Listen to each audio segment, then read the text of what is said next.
আবার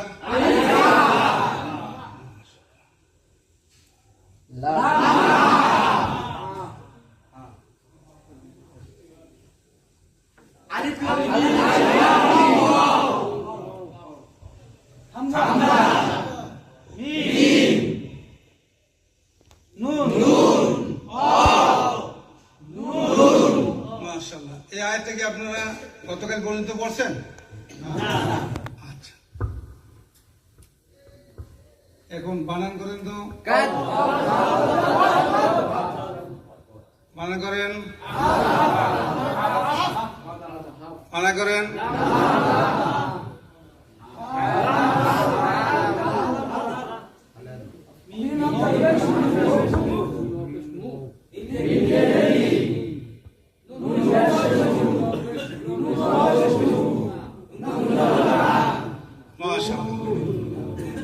দুইটা অক্ষর মিলে কি হয়েছে? এই দুইটা মিলে, এইটা মিলে, এইটা উচ্চারণ, এইটা, এরপরে, এরপরে, এরপরে। মাশাআল্লাহ। نحمد ونصلي على رسوله الكريم أما بعد فأعوذ بالله من الشيطان الرجيم بسم الله الرحمن الرحيم الرحمن علم القرآن خلق الإنسان علمه البيان شهد رشد الله الله পাকের শুকর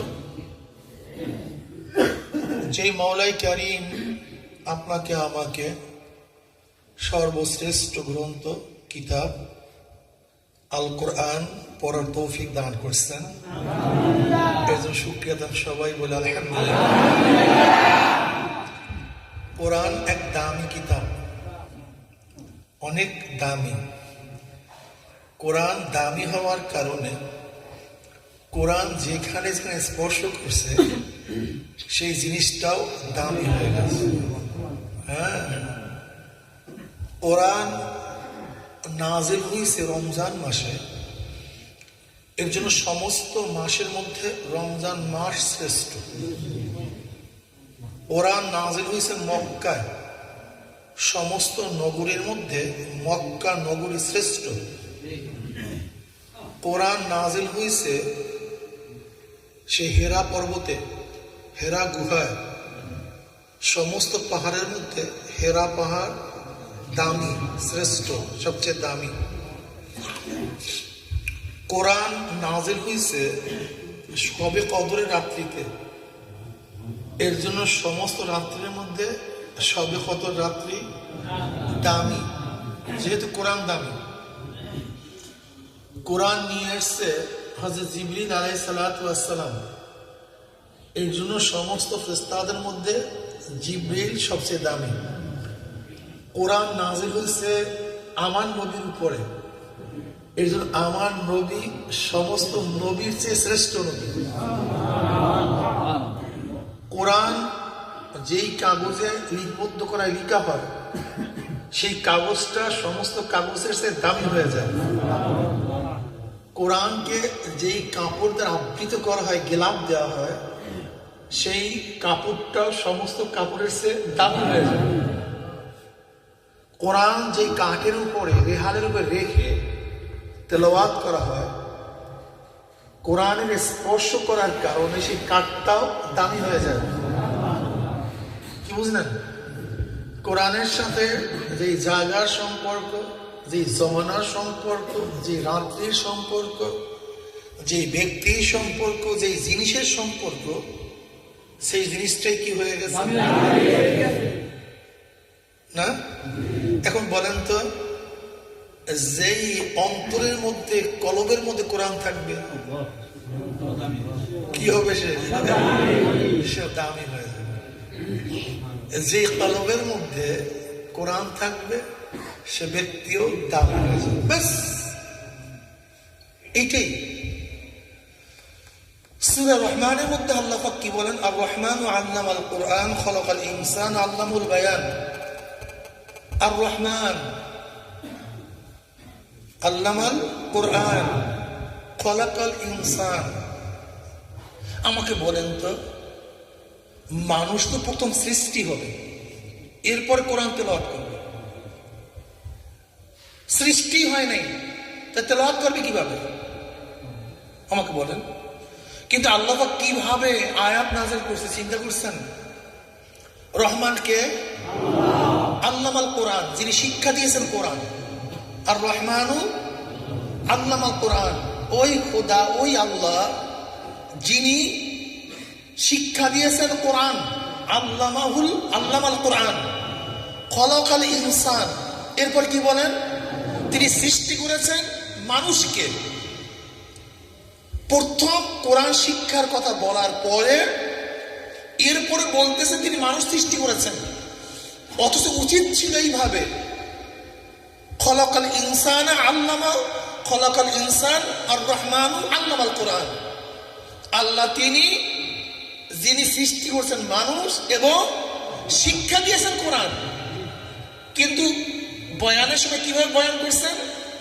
আর রহমানু আল্লামাল কোরআন, রহমান তিনি যিনি শিক্ষা দিয়েছেন কোরআন।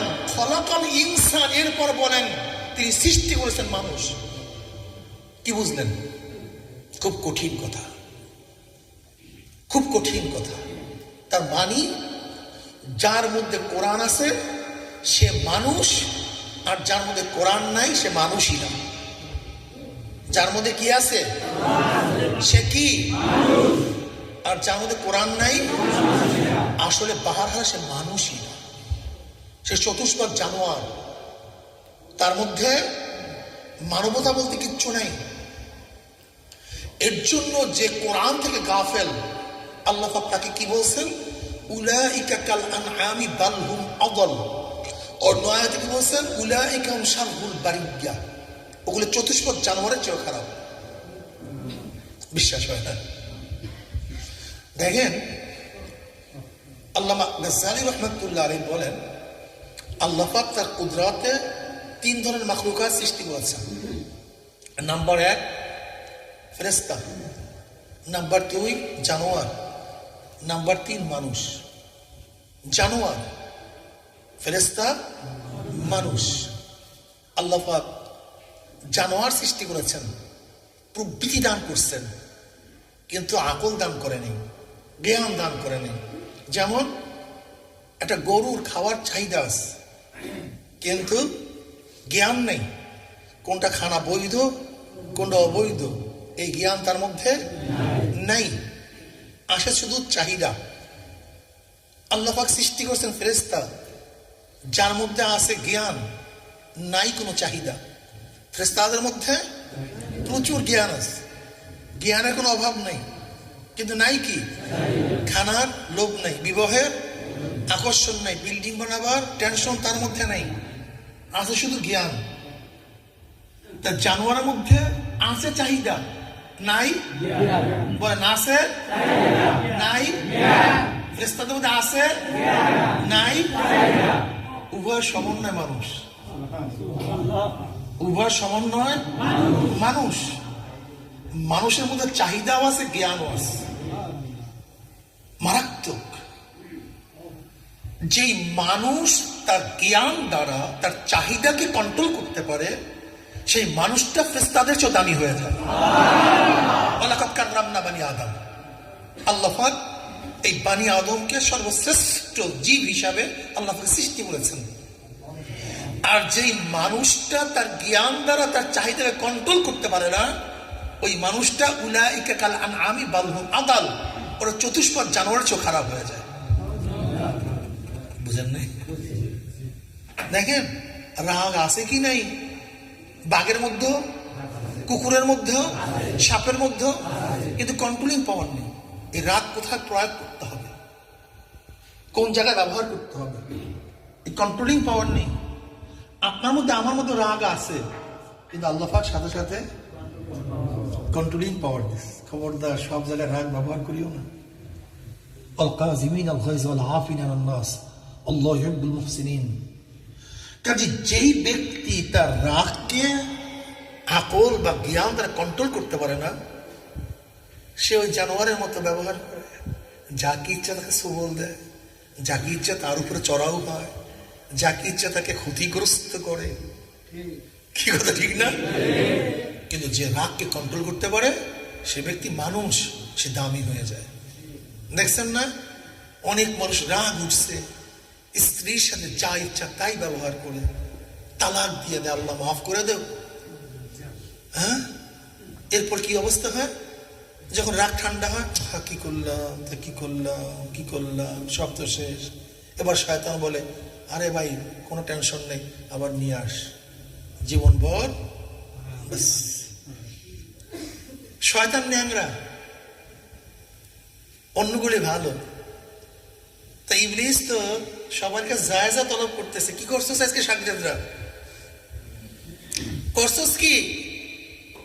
এক একজনে বিশাল বলে, কেউ মদ পান করাইছে, কেউ বলে গাঁজা সেবন করাইছে, কেউ বলে ওস্তাদ আজকে সুদ খাওয়াই দিছি, কেউ বলে ওস্তাদকে ঘুষ খাওয়াই দিছি, কেউ বলে ওস্তাদকে নামাজ কাজা করাই দিছি, কেউ বলে ওস্তাদ আজকে মিথ্যা বলাই দিছি, কেউ বলে জেনা করাই দিছি, কেউ বলে এইটা করছি সেইটা করছি, খুন করাই দিছি। ভালো ভালো কাজ করছে, কিন্তু ন্যাংরা মেয়ে পিছনে বসা, ন্যাংরা শয়তান পিছনে। তুই করছিস কি, তুই করছিস কি? বলে বেশি কিছু করতে পারিনি, বেশি কিছু করতে পারি নাই। বলে কিচ্ছু করস নাই? বলে এদের মতো এত বড় বড় কাজ তো আমি আঞ্জাম দিতে পারি নাই, বিধাই তো আপনার কাছে পেশ করবো কি? এর জন্য লজ্জায় পিছনে বসে আছে, কাজ বেশি হয়নি। বলে বল কি করছস? বলে একজনের মধ্যে রাগ উঠছে, তারপর আমি রাগের সময় তো সবচেয়ে বেশি তাদেরকে ব্যবহার করি। মুহাসাবাতুল কুলুবের মধ্যে আল্লামা গাজ্জালী রাহমাতুল্লাহ আলাইহি মানুষকে শয়তান কোন কোন সময় ব্যবহার করে, এর মধ্যে সবচেয়ে শয়তানের বড় ব্যবহারের সময় হলো রাগ। সবচেয়ে বড় সময় রাগ। এই রাগের সময় শয়তান তাকে একেবারে ইচ্ছা মতো ব্যবহার করে, পুতুল বানায় ফেলায়, খুব কঠিন। এই জন্য রাগ উঠলে খুব সাবধান, খুবই সাবধান, খুব সাবধান। নবী আলাইহিস সালাতু ওয়াস এই ব্যাপারে বহুত ভাবে আমাদেরকে চিকিৎসার পরামর্শ দিয়েছেন। তুমি যদি বসা থাকো শুয়ে যাও, শুয়ে থাকলে স্থান পরিবর্তন করো, বসা থাকলে দাঁড়ায়া যাও, হাঁটিয়া চলিয়া যাও, দুরূদ শরীফ বেশি বেশি পড়তে থাকো, ইস্তেগফার পড়তে থাকো, আউযু বিল্লাহি মিনাশ শাইতানির রাজিম পড়তে থাকো। সবচেয়ে বড় রাগ থামাবার কৌশল হলো সরিয়া যাওয়া। এটা সবচেয়ে বড় কৌশল, সবচেয়ে বড় কৌশল সরিয়া যাওয়া, কাছে না থাকা। যখনই দেখছেন অবস্থা খারাপ, আস্তে সরিয়া যান, এটা সবচেয়ে বড় ভালো। আউযু বিল্লাহি মিনাশ শাইতানির বেশি পড়া, বেশি বেশি পানি দেওয়া, রাগ গরম, পানি দিলে ঠান্ডা হয়ে যায়, উজু করা, এগুলো হাদিসের মধ্যে আসছে। এগুলো রাগ গরম, আগুন, পানি ঠান্ডা। তা আগুনকে ঠান্ডা কি করে দেয়? নরম করে দেয়, ঠান্ডা করে দেয়। কি করছস? রাগের সময় স্ত্রীকে তালাক দেওয়া হয়েছে। তারপর কি করছস? ওস্তাদ আবার তাদের মধ্যে মিলমিশ করাই দিস। তোর সে বড় ভালো কাজ আর কেউ করতে পারে না। সবচেয়ে golden A plus, double golden A plus. তাহলে কেন? তাহলে তুই জিনা করাইছ ওইটা একবার, দ্বিতীয়বার ওইটা সুদ খাওয়াইছে একবার, ওইটা ঘুষ খাওয়াইছে একবার, মদ পান করেছে একবার। আর তুই এমন বন্দোবস্ত করিয়া দিয়ে আসছস, পারবে না জীবন ভর যতবার সব জেনা হইতে থাকবে, তাদের ঘরের মধ্যে যত আওলাদ জন্ম হবে সব জারজ হইতে থাকবে। এর জন্য শয়তান দুই প্রকার, একটা হলো মানুষ শয়তান আর জিন শয়তান। ওই শয়তানের প্রত্যেকটা আছে। আজকেও যারা আমাদের মধ্যে হাজারো মানুষকে এইভাবে বিবাহ বন্ধনে বিচ্ছেদ করে, তাদের মধ্যে সম্পর্ক স্থাপন করে হাজারো ঘরে ঘরে জারজ সন্তান উৎপাদন করার ভালো এক খ্যাতি তৈরি করে ফেলেছে। ভালো হাজার হাজার লক্ষ লক্ষ জারজ সন্তান আমাদের দেশে হচ্ছে। বিশ্বাস হয় না, খুব কঠিন, খুব কঠিন। আজকে যারা দেখছেন আলেমদেরকে গালি দেয়, আজকে যারা ইসলামকে গালি দেয়, আমার নবীর ওয়ারিসদেরকে যারা কটূক্তি করে, আপনি কি ভাবছেন সুসন্তান? এবং সুসন্তান ওরা শুধু আম্বিয়াকে গালি দেয় কিভাবে? নবীর চেহারা লোককে ঘৃণা করে কিভাবে? যদি সে খারাপ না হয়। খারাপ হওয়া ভিন্ন জিনিস। আমি আলেম, খারাপ হতে পারি, আমার খারাপিয়াতের জন্য আমি সমস্ত সাজা ভোগ করতে রাজি। কিন্তু একজন আলেম, সে কোনো খারাপ কাজ করে না, ভালো কাজ করে, দিনের প্রতি মানুষকে ডাকে, কিন্তু তাকে দেখলেই আপনার সহ্য হয় না। কারণটা কি আমাকে বলেন? এর যুক্তিটা কি? এখানে বুঝতে হবে ও সুসন্তান নয়, ওর মধ্যে ভেজাল আছে। এর জন্যই অহরহ বয়সে আলেমদের গালি দেয়। হাজার হাজার এখন চলতেছে, হাজার হাজার বাচ্চা হচ্ছে লিপটিকে দ্বারার মাধ্যমে। বাচ্চা কাচ্চা হয়েছে, এরপর বিবাহ করছে।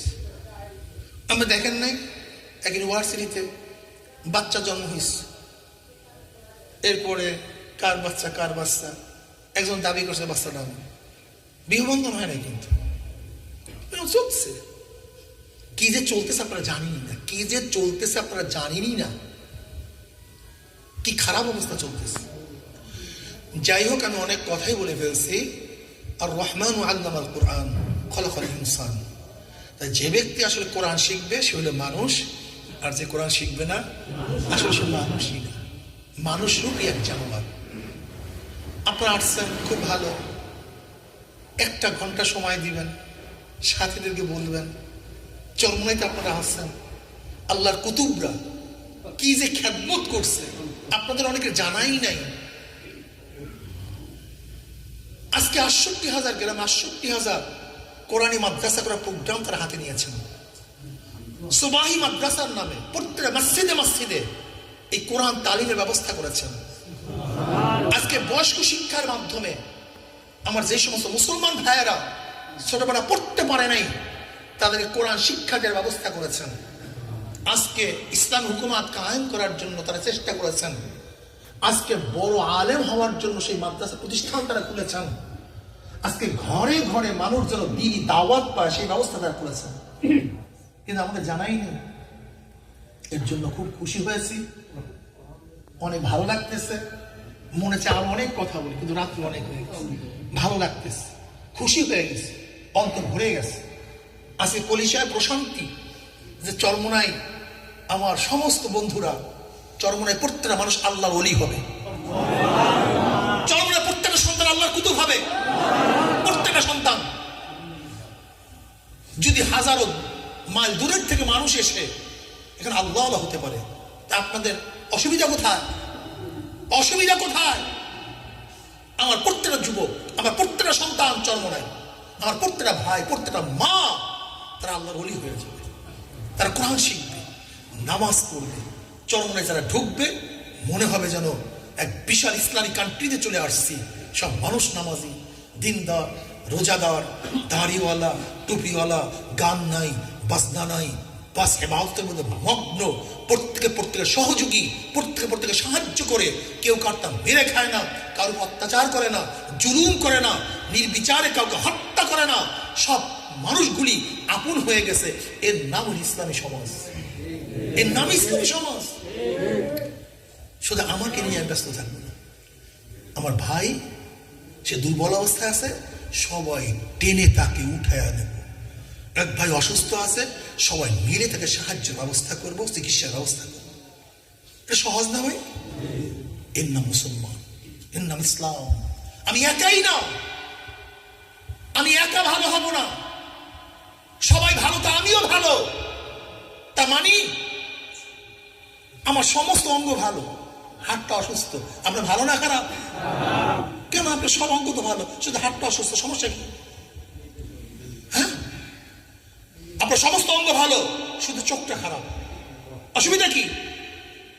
কি আপনার কোনো সমস্যা আছে? কেন?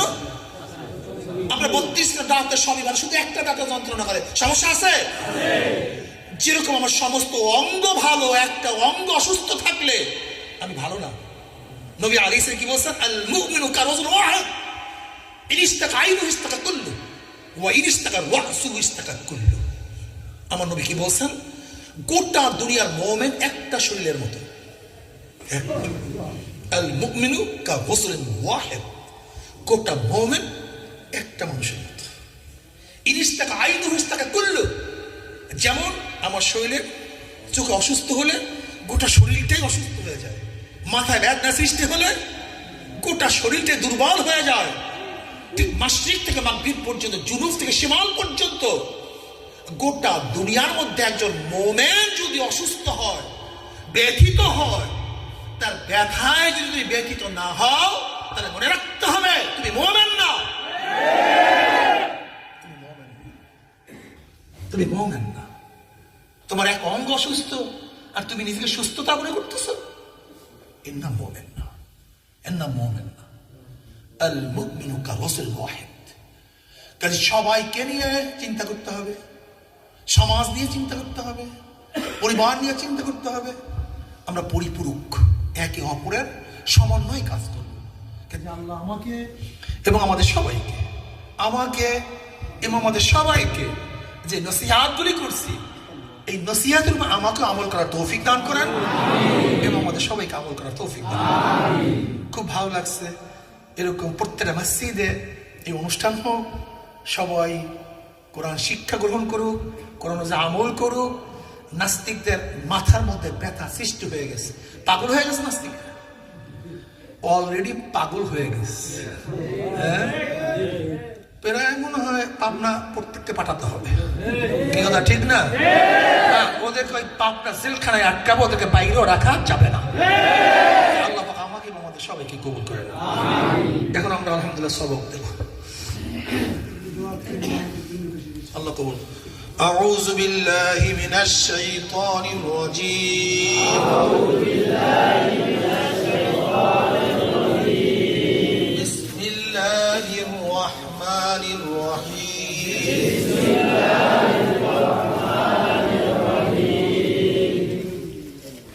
الحمد لله رب العالمين. الحمد لله رب العالمين.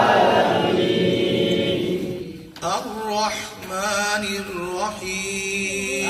الرحمن الرحيم. مالك يوم الدين. مالك يوم الدين. إياك نعبد وإياك نستعين.